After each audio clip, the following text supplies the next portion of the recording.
Bonjour à tous, je reviens aujourd'hui pour une nouvelle vidéo. Comme la dernière fois, je vais vous proposer un C'est jeudi, que lisez-vous et un petit In My Mailbox. Avant de commencer à vous présenter mes lectures passées, en cours et futures, je voudrais simplement vous remercier parce que vous êtes de plus en plus nombreux sur tous les comptes associés au blog. Sur la page Facebook notamment, on a dépassé les 1900 abonnés cette nuit, donc merci infiniment à tous.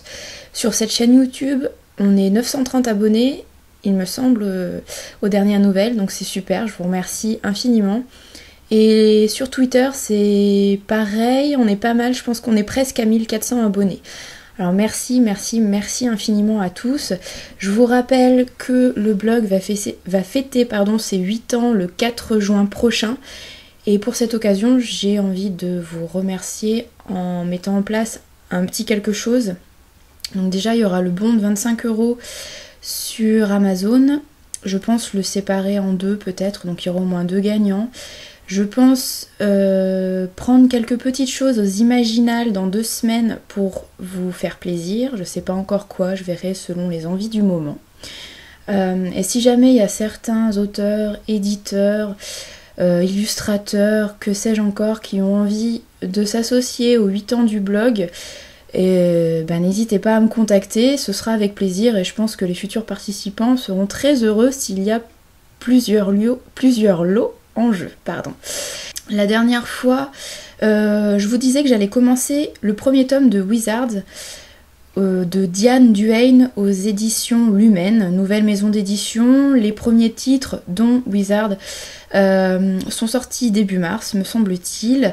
J'étais très curieuse de découvrir cette nouvelle maison d'édition et ce titre en particulier qui, selon la 4e de couverture, pouvait être un petit peu une alternative à ceux qui ont adoré Harry Potter et qui sont en manque de magie pottérienne.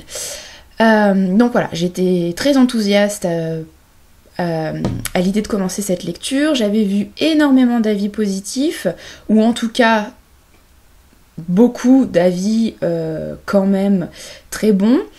Et en fait, avec moi, ça l'a pas fait du tout. Ça l'a tellement pas fait que j'ai troqué très rapidement le livre. C'est pour ça que je peux pas vous le présenter.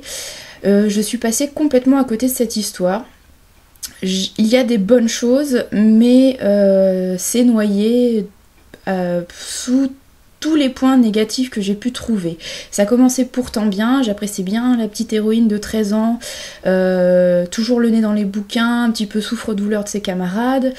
Bref, c'était une héroïne à laquelle on pouvait s'attacher très facilement, mais dès qu'elle découvre le livre qui va lui permettre d'apprendre à devenir une sorcière, tout va mal. Enfin, j'ai trouvé à partir de ce moment-là que je me détachais progressivement des personnages principaux, j'avais plus du tout aucune empathie pour eux, j'étais complètement larguée au sujet de ce qui avait un rapport avec la magie. Cette phrase ne veut rien dire, mais j'espère que vous avez compris. J'ai trouvé ça super compliqué. Vraiment, les 2 personnages principaux, donc Nita l'héroïne et Kit, le garçon de 12 ans qu'elle va rencontrer, s'approprient la magie hyper rapidement. On comprend pas pourquoi. On les envoie en mission alors qu'ils ont 12 et 13 ans et qu'ils sont novices, mais ils maîtrisent tout super vite. Ils partent en mission alors que les adultes, qui eux sont expérimentés, finalement sont même pas capables de résoudre le souci que les 2 enfants vont résoudre. Bref, j'ai trouvé ça pas crédible du tout. Voilà. À côté de ça, c'est ce qui m'a le plus déçu finalement, c'est que j'ai trouvé que l'auteur avait quand même beaucoup de potentiel au niveau de l'écriture. C'est pas simpliste, justement parfois un petit peu compliqué, notamment dans les explications sur la magie. J'ai trouvé ça hyper scientifique et je me demande comment des enfants de 10 ans peuvent comprendre ce que l'auteur a voulu raconter. Mais bref, je retiens surtout le talent descriptif de l'auteur.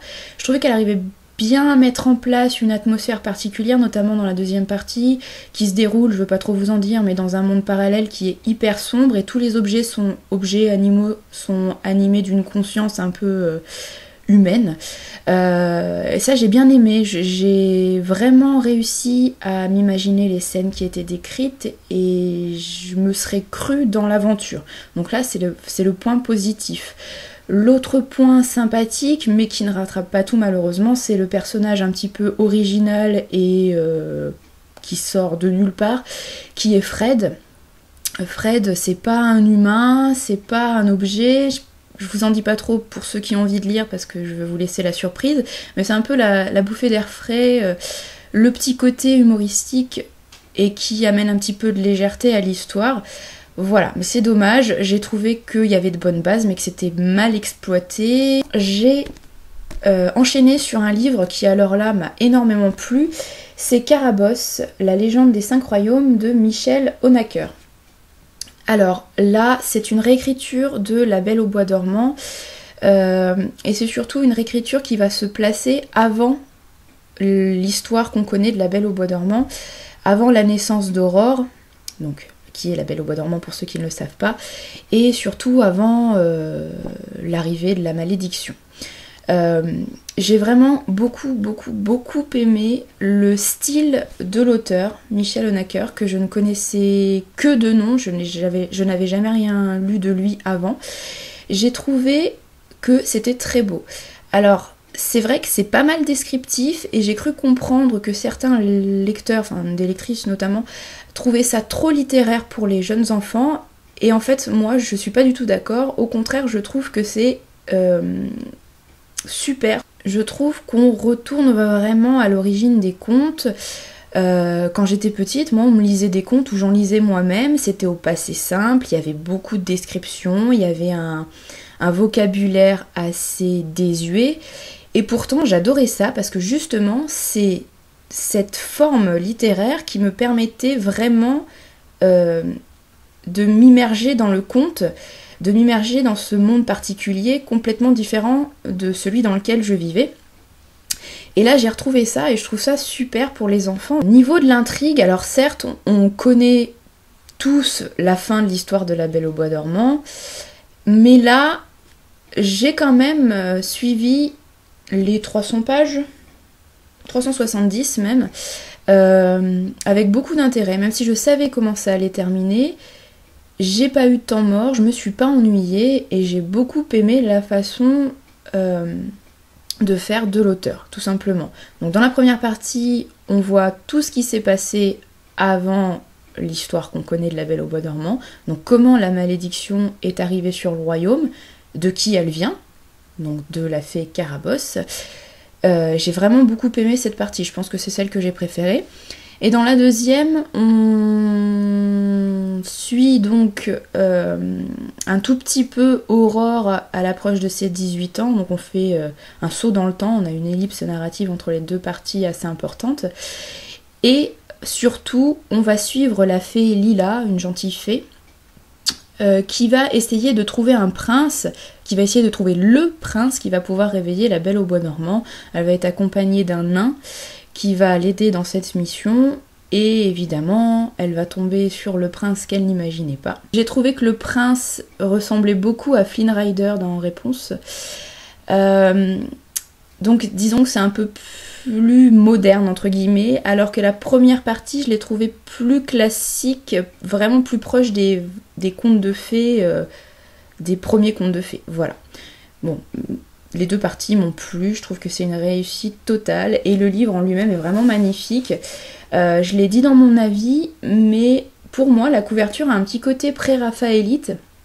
Donc le pré-raphaélisme c'est un mouvement pictural anglais du 19e siècle et les peintres de ce mouvement et les peintres qui ont été associés prennent pour modèle des femmes, mais des femmes un peu particulières. Enfin on appelle ça des enchantresses et je trouve que cette peinture de femme un peu inquiétante mais quand même séductrice etc, ça ressemble beaucoup au pré-raphaélite et c'est vraiment mon mouvement préféré je pense, donc cette couverture ne pouvait que me plaire. Et pour finir sur l'objet livre en lui-même, je vous montre juste les en-têtes des chapitres, très stylisés, voilà, donc très beau livre au niveau de la forme et également au niveau du fond. Vous voyez, en première page, on a la carte de l'univers présenté. Voilà, une vraie réussite pour ceux qui aiment les réécritures de contes de fées, que vous soyez jeune lecteur ou moins jeune, n'hésitez pas, foncez. Je me suis tournée vers le premier tome des sœurs Charbray, qui s'appelle Sans orgueil ni préjugés de Cassandra O'Donnell.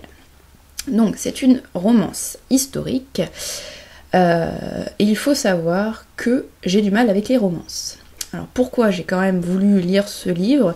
Parce que déjà, je pense que dans le titre, il y a une vraie référence à Orgueil et préjugés de Jane Austen, évidemment, et parce que l'auteur, Cassandra O'Donnell, semble plaire à beaucoup de lecteurs, notamment de lectrices. C'est apparemment une auteure française qui a un vrai style et qui a beaucoup de potentiel.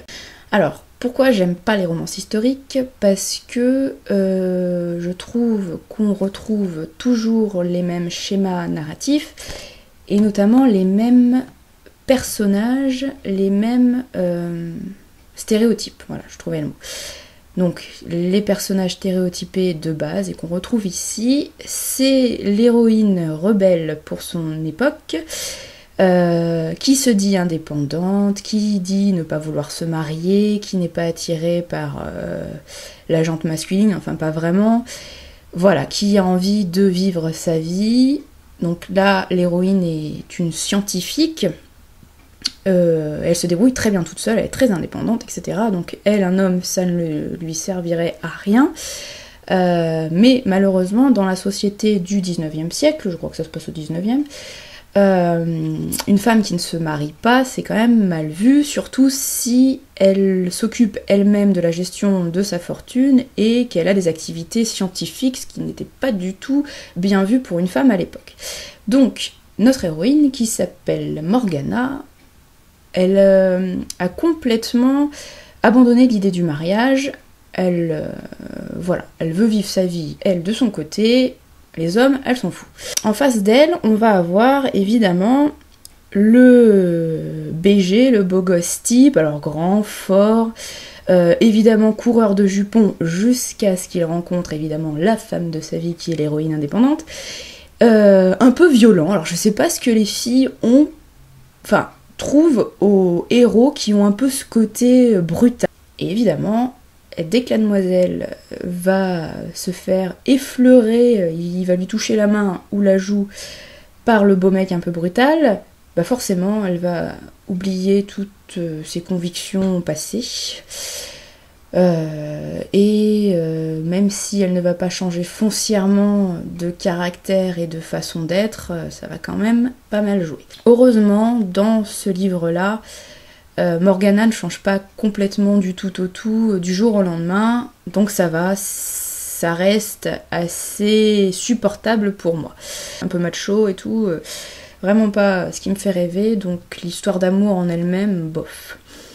À côté de ça, le côté historique, à part le fait, les descriptions des robes, des scènes de bal, et les réactions des uns et des autres, je trouve que le côté 19e siècle aurait pu être plus mis en avant. Mais bon, après ça reste quand même, on s'imagine quand même assez bien le côté un peu désuet de l'histoire, donc ça reste acceptable. Voilà, donc pas génial. Par contre, et c'est pour ça que j'ai envie de lire autre chose de Cassandra O'Donnell, c'est que j'ai bien aimé son style. Je trouve que c'est dynamique. Bon, il manque un peu de description et de richesse un petit peu dans les descriptions justement, mais ça reste acceptable. J'ai surtout aimé les dialogues, j'ai trouvé que c'était rythmé.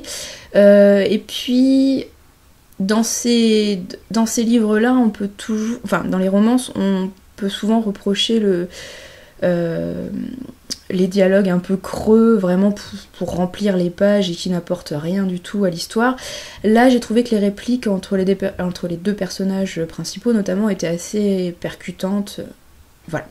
Pas génial, mais pas mauvais non plus. Et de toute façon, il faut bien avouer que les romances historiques, c'est pas fait pour moi. Je suis pas cœur de cible, donc je suis pas la mieux placée pour donner mon avis sur un tel livre. J'ai ensuite complètement changé de genre, d'univers, puisque j'ai entamé et terminé le premier tome d'Illuvendan, écrit à 4 mains par Nicolas Deban et Marc-Antoine Fardin aux éditions de l'Homme sans nom. Pourquoi ce premier tome? Parce que je l'ai acheté l'année dernière aux Imaginales et que la nouvelle édition des Imaginales 2014 est dans 2 semaines.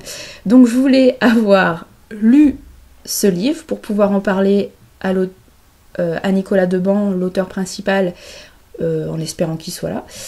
Et surtout prendre le deuxième et dernier tome de ce diptyque. Alors, Illuvendan, j'ai été très surprise et agréablement surprise. Ensuite, il peut rester 3 ou 4 ans dans ma pile à lire. J'étais persuadée que j'allais suivre des héros adultes dans une fantaisie très, très mature. Je pensais que j'allais suivre des trentenaires par exemple. Et en fait, pas du tout. Les 3 héros qu'on rencontre au début, donc 2 jumeaux et leur meilleure amie, une jeune fille, ont 16 ans et vont sur leurs 17 ans et ils font le chemin jusqu'à la capitale pour intégrer l'université à laquelle ils sont destinés. Le dirigeant en fait du royaume des 3 héros fait croire à la population que la façon de faire, leur façon de faire est la seule qui existe et la seule valable, et que ils utilisent la pierre magique de la seule façon de la seule et unique façon possible. Voilà, c'est plus clair. Et donc, les héros qui partent chacun de leur côté vont se rendre compte que derrière les frontières, il y a d'autres peuples qui utilisent cette pierre magique, ce cristal, d'une autre façon, qu'ils ont une autre façon de voir les choses, et que c'est peut-être une meilleure façon de faire. Affaire à une quête un peu particulière. Là, ce que j'ai trouvé sympa, c'est que on peut un petit peu comparer l'utilisation de la pierre magique à notre utilisation à nous du pétrole et des ressources naturelles sur notre planète qu'on épuise. Là, dans cette histoire de fantasy, les héros, la population, ont le même problème avec le cristal qui s'épuise, et évidemment c'est leur source d'énergie première. Donc ils savent pas trop comment réagir par rapport à ça, et c'est pour ça qu'ils partent chacun de leur côté pour essayer de trouver une solution pour préserver ce cristal, pour préserver cette énergie, pour la faire durer davantage, ou alors trouver complètement un autre moyen pour continuer de vivre comme ils ont eu l'habitude de vivre jusque-là. J'ai beaucoup aimé cette intrigue, cette quête. J'ai vraiment beaucoup apprécié le côté très immersif de l'histoire. C'est-à-dire que dès les premières pages, on est transporté au cœur des scènes et on s'imagine parfaitement tout ce qui se passe. Le paysage, le décor, également les personnages, leurs répliques, leur façon de se mouvoir, etc. Voilà, il y a vraiment un bon travail de ce côté-là, c'est très imagé, très visuel, ça m'a beaucoup plu. Il y a vraiment du potentiel au niveau de l'univers mis en place, du message derrière, et je vous le dis vraiment, le gros point positif pour moi, c'est l'immersion dans cet univers, dans toutes les scènes qui sont décrites. Pour moi, c'est vraiment bon. J'ai lu que certains avaient eu du mal avec le style, qui peut peut-être s'expliquer parce qu'il est écrit à 2, donc à 4 mains, c'est peut-être moins facile de maîtriser un style que tout seul. Pour moi, ça m'a pas gêné. J'ai pas eu de mal à lire, il n'y a pas eu de problème de syntaxe, de construction de phrases, etc. Au contraire, j'ai trouvé ça agréable, abordable, et je vous le dis, je me répète, mais vraiment immersif et visuel. Tout ce qu'il faut pour bien apprécier une aventure. J'espère vraiment que dans le deuxième tome, j'aurai ce petit truc qui me manque actuellement, ce petit coup de cœur pour les personnages. Ensuite, j'ai quand même essayé de continuer une saga que j'avais commencée et j'ai terminé ce deuxième tome ce matin. C'est le deuxième tome du cycle des âmes déchues de Stéphane Soutoul aux éditions du Petit Caveau et ce deuxième tome s'appelle Le sacrifice des damnés. Alors autant j'aime assez le travail de Cécile Guillot habituellement, autant sur cette couverture je suis pas très fan. Et en fait à vrai dire je suis pas très fan de aucune des couvertures de cette trilogie. Mais bon c'est pas grave parce que le fond est plutôt bon, voire même très bon. Je me suis pas vraiment attachée au personnage, j'ai gardé une certaine distance. Mais encore une fois je souligne le travail de la langue. Vraiment très très beau et de l'atmosphère qui est mise en place. On suit à nouveau les membres de la famille de la Carme, si je dis pas de bêtises, voilà, la Carme, un des frères Paul et la sœur, la fille adoptive de la famille qui s'appelle Léonore. Il va y avoir toute une histoire de malédiction, de rituels. Je peux pas trop vous en dire pour pas vous spoiler pour ceux qui veulent le lire. J'ai trouvé l'intrigue assez sympathique à suivre, ça se passe très rapidement sur quelques jours. C'est pas du tout compliqué à suivre, il y a vraiment un fil directeur et on suit ce fil et il n'y a rien de particulier, il n'y a pas de choses parallèles, annexes. Voilà, c'est maîtrisé, on part pas dans tous les sens, ça j'apprécie. Ça reste assez classique, sans grande surprise, sauf sur les dernières pages. Là, on a une surprise de taille. Je peux pas trop entrer dans les détails, sinon ça va gâcher complètement la surprise. Voilà, j'ai bien aimé la surprise des dernières pages, disons, au moment clé, au moment le plus intense de l'intrigue. Voilà, on a une petite surprise, une surprise de taille quand même, qui augure de très très très bonnes choses pour le troisième et dernier tome qui se passera quelques années plus tard, puisqu'en fait cette trilogie, si vous voulez, c'est un peu une affaire de famille. On suit un membre de la famille la Carme à chaque fois, dans chaque tome pratiquement. Enfin, on a quand même une transition à chaque fois qui est faite sur les derniers chapitres qui nous présente le personnage qu'on va suivre dans le tome suivant. Voilà, c'est vraiment une histoire de famille et on se rend compte que chaque membre de cette famille, il n'y a pas de bol, il y a une malédiction qui leur tombe dessus. Malédiction en rapport avec les vampires évidemment, puisque le Petit Caveau, la maison d'édition, est spécialisée dans les histoires de vampires. Je pense qu'on revient un petit peu aux sources, au Dracula de Stoker dans la façon d'écrire et également dans le fond. Les vampires sont pas gentils dans cette trilogie, sûrement pas. Il y a du sang, il y a du sexe, etc. Voilà, on revient un petit peu aux origines du mythe et le gros point positif, c'est la plume de l'auteur. Je vais maintenant vous présenter ma lecture en cours. Enfin en cours, j'ai lu 10 pages pour le moment, donc je vais pas vous en parler beaucoup.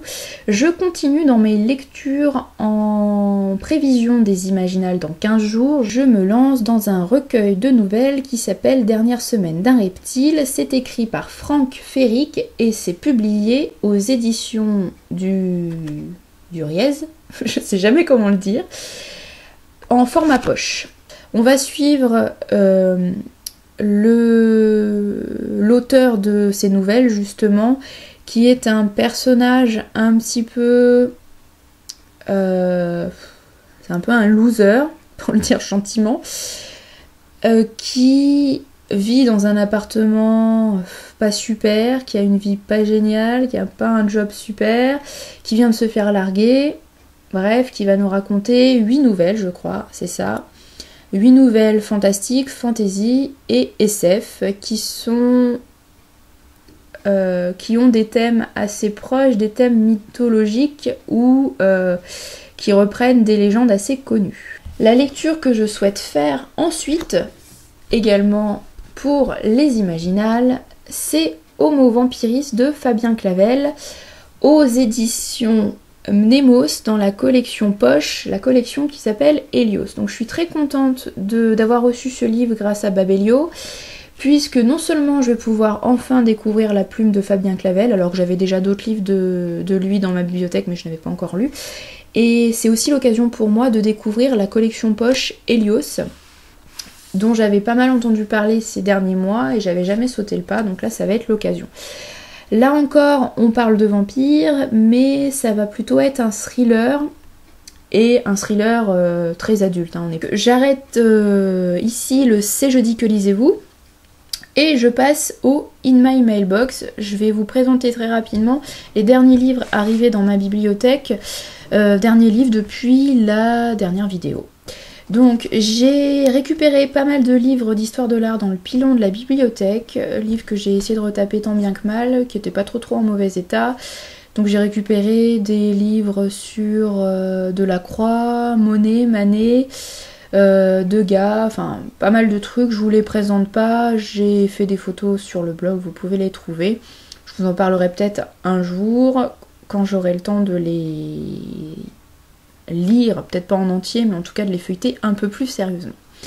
Donc je passe directement à ce que j'ai reçu la semaine dernière, je crois. C'est Le mystère de Calendar Square de Anne Perry, qui est le deuxième tome de la saga Charlotte et Thomas Pitt.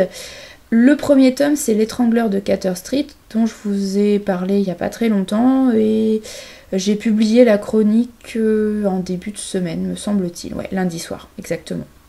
Voilà, donc j'ai beaucoup aimé le premier tome. J'ai trouvé ce deuxième en troc, donc j'ai sauté sur l'occasion, il est arrivé. Vous voyez, c'est l'ancienne édition 10-18, et je vais essayer de continuer cette collection dans l'édition 10-18. Voilà. J'ai ensuite trouvé dans ma boîte aux lettres un troc, deux trocs même. Le premier, il s'agit d'une nouvelle saga qui s'appelle Le Premier Voyage, et ce premier tome s'appelle Les Sirènes de Dal Peck. Je ne connaissais pas du tout. J'ai troqué ce livre-là contre des épreuves non corrigées. La personne m'a proposé plusieurs titres et c'est celui-ci qui m'intéressait le plus. Ça a l'air très jeunesse. Mais pourquoi pas, a priori ça parle de sirènes, je pense que j'ai jamais lu de livre imaginaire sur les sirènes, donc ça peut être sympa. Si vous en avez entendu parler, si vous l'avez lu, pardon, donnez-moi vos impressions, ça m'intéresse, j'espère que ça sera sympa. Je pars un petit peu dans l'inconnu, mais voilà. L'autre livre en troc que j'ai reçu, c'est le troisième tome des Royaumes Invisibles de Julie Kagawa. J'ai pas le deuxième tome, mais j'ai le premier dans ma bibliothèque, premier tome que je n'ai pas encore lu. De Julie Kagawa, j'ai lu il n'y a pas très longtemps Je suis une immortelle, chez Darkis également. Premier tome que j'avais vraiment beaucoup aimé. J'avais trouvé ça super bon, bien écrit, original, etc. Sur les vampires encore, il faut que j'arrête avec les vampires. Et donc j'avais trouvé le premier tome de cette saga d'occasion, je l'avais troqué, je sais plus. Et bah là j'ai eu l'occasion de troquer le troisième tome pour avancer un petit peu la série, donc c'est pas plus mal. Maintenant il faudra quand même que je trouve le deuxième tome et que je commence la série également. Voilà, donc merci à Elodie pour ce troc. Merci également pour les petits cadeaux que tu m'as mis en plus dans l'enveloppe, que vous verrez en photo dimanche. Deux derniers livres que j'ai reçus ces derniers temps, hier en fait exactement. Il s'agit de deux livres reçus à l'occasion d'un nouveau partenariat pour le blog, partenariat avec les éditions Thierry Magnier. Donc c'est une maison d'édition que je ne connais pas encore beaucoup. Je pense que j'ai jamais lu de livre de Thierry Magnier. Voilà, en tout cas ça me dit rien. Mais ce sont des livres, surtout pour la jeunesse, qui m'ont toujours attirée, notamment les albums. Et là, l'attachée de presse m'a mis deux petits livres, dont un album que j'avais demandé, et elle m'a également mis un premier tome de leur nouvelle saga que je n'avais pas réclamé, mais j'avais réclamé un autre album qui n'est plus disponible, donc en échange elle m'a mis ce premier tome d'une nouvelle saga qui s'appelle La Voix de la Meute. Le premier tome c'est Les Remplaçants et c'est de Gaïa Guasti. Donc j'imagine que ça parle de loup-garou, ou de loup en tout cas, vu le titre de cette trilogie. C'est jeunesse, je pense, pour les enfants, les préadolescents d'une douzaine d'années. L'album que j'avais demandé en priorité, c'est Racontard de minuit et autres histoires de monstres de Philippe Lechermeyer et Claire de Gastold. Alors, j'aime bien les histoires de cauchemars pour les enfants, je trouve ça souvent très sympa. Et là, j'ai craqué pour les illustrations, je vais essayer de vous en montrer quelques-unes. Donc j'ai vraiment hâte de me plonger là-dedans et je pense que je vous en parlerai très très vite. Donc c'est un gros album, hein, vraiment, il est assez grand, je connais plus les dimensions exactes, mais vous voyez, il prend quand même pas mal de place. Vraiment un très bel objet. Je vous en parle très vite, j'espère. Enfin, j'espère non, je vous en parle très très vite de toute façon. Je sais pas si je ferai un article unique sur celui-ci ou si je compilerai comme la dernière fois le dernier numéro du coin des albums que je vous avais fait, qui rassemblait mes avis sur 3 albums différents. Là, je pense que je ferai peut-être la même chose. Je lirai 3 albums dont celui-ci et je rassemblerai mes avis sur un seul article. C'est fini pour aujourd'hui, c'est déjà très très long. J'espère que j'aurai le temps de monter cette vidéo avant ce soir. En tout cas, je ferai au mieux. Je vous souhaite une bonne fin de week-end. J'espère pour vous que vous avez eu l'occasion d'avoir un week-end prolongé, ce qui n'est pas mon cas. Je travaille et vendredi et samedi, malheureusement.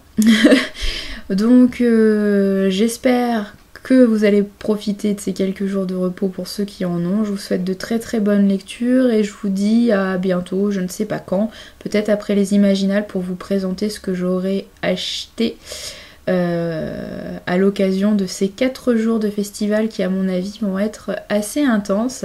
En tout cas, je voulais aussi vous dire que si jamais vous me voyez dans les allées des Imaginales, n'hésitez pas à venir me taper sur l'épaule. Par contre, n'oubliez pas de vous présenter parce que je suis pas du tout physionomiste et j'ai beau voir les photos de beaucoup d'entre vous, enfin soit des photos soit des vidéos. Si vous me dites pas exactement je suis machin du blog machin, je suis incapable de reconnaître la plupart d'entre vous. Je suis désolée, hein, c'est vraiment pas de la mauvaise volonté, mais je suis pas du tout physionomiste.